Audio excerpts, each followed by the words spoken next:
All right, this lesson is going to take a look at the end of the spoils system. And if you have forgotten what the spoils system is, this was a system of political patronage that was essentially created by President Andrew Jackson back in the 1830s.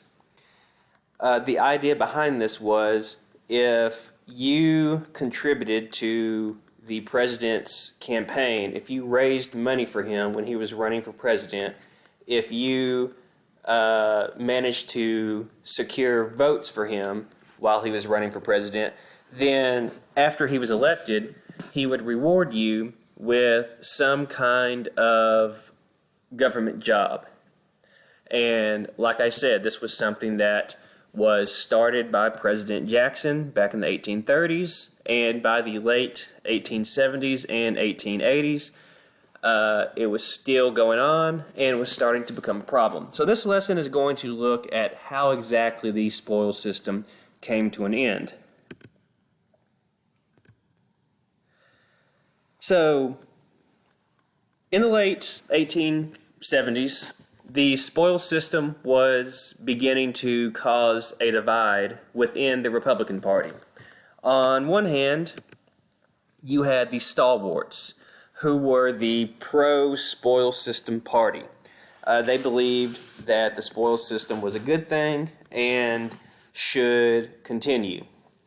On the other hand, you had the half-breeds who were anti-spoils system. They thought that the system either needed to be reformed or needed to be done away with completely. And let's take a quick look at the leaders of the two sides. On one hand, you have Roscoe Conkling. He was the leader of the stalwarts. He's pro-spoils system. And on the other hand, you have James G. Blaine, who was the leader of the half-breeds. He was anti-spoils system. To say that these two men despised each other was probably an understatement. They hated each other's guts. But some things just never change.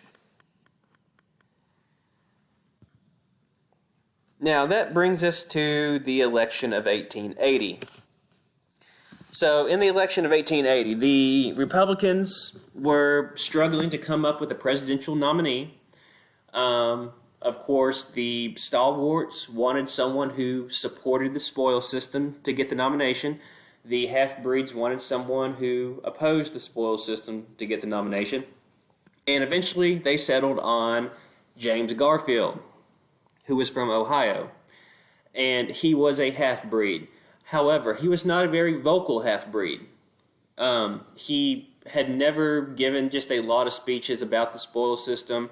He hadn't really stirred the pot that much. So it was more or less, decided that he was someone that could be tolerated by both sides. In order to even further balance the ticket, they nominated Chester Arthur as the vice presidential candidate, and he was a stalwart. He was pro-spoils system. And long story short, Garfield won the election. There is Garfield, and there is Arthur. Now, it's during Garfield's presidency that the American people are going to finally decide that they've had enough with the spoils system. The spoils system has to go. Now, what did Garfield do to convince the American people that the spoils system had to be done away with? Well, he did nothing. The man who actually convinced the public that the spoils system had to be done away with was this man, Charles J. Guiteau. Now, Guiteau was an odd character. He was definitely insane, and he decided he was going to go into politics. So he wrote a speech for President Garfield, or for James Garfield, while he was running for president. And after Garfield won the election, he somehow convinced himself that it was because of his speech. It was because of the speech that he had written and had passed out to several members of the Republican Party. So he shows up at the White House. And he actually meets with Garfield and tells him, hey, I wrote you a speech. I think you owe me a job. And he wanted to be the ambassador to either France or Austria. So this guy is aiming high. And Garfield basically brushes him off and tells him, look, I'll talk to my cabinet about this. I'll see what they think. And just come back later and talk to me again. Of course, Garfield is saying this hoping that Guiteau never comes back.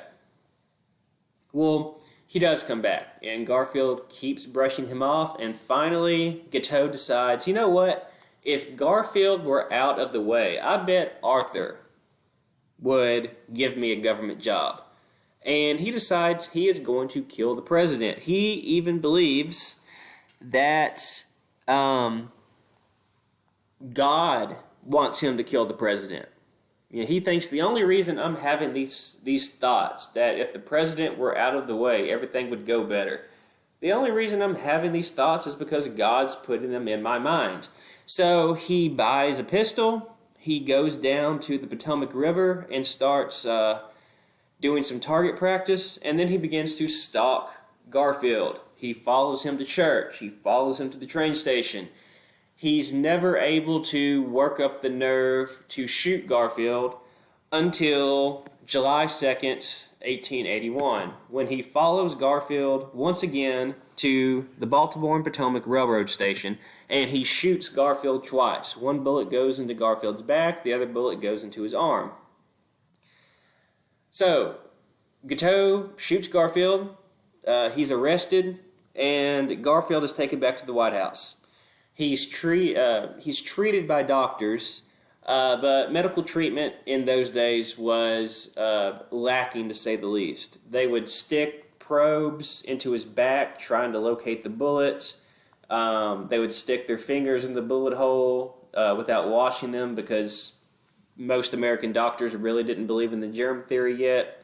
They thought it was a good sign if pus started coming out of the wound. So even though more and more pus is coming out of the president's bullet wound, they think that this is a good sign. And finally, Garfield dies after suffering for about 11 weeks. Well, this means that Chester Arthur is now president. Garfield dies, and Arthur is now president. However, because it took Garfield 11 weeks to die, this means that Arthur has had 11 weeks to sit around and decide what he's going to do if he becomes president. And during this time period, he goes from being a stalwart to being a half-breed. And he decides that he is now anti-spoil system.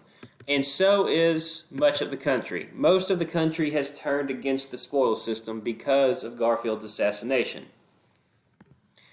There is the assassination itself. It took place in the waiting room of the Baltimore and Potomac Railroad Station.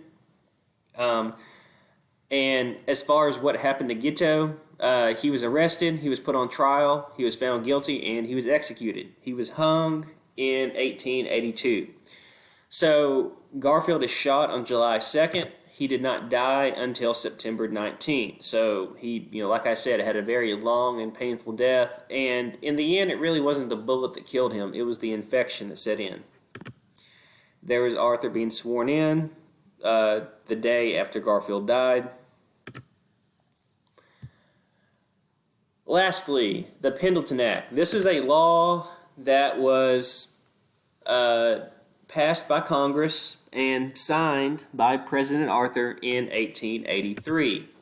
And the Pendleton Act officially created the Civil Service Commission. This was a group of people that decided who got government jobs. So from this point forward, the big question was, how do you decide who gets a government job and who does not? Well, it's decided that anybody who is competing for a government job must take a government exam. And this, the Civil Service Commission will decide who gets the job based on their exam score. So essentially, from this point forward, if you want a government job, you must pass an exam. And this is what officially brings the spoils system to an end.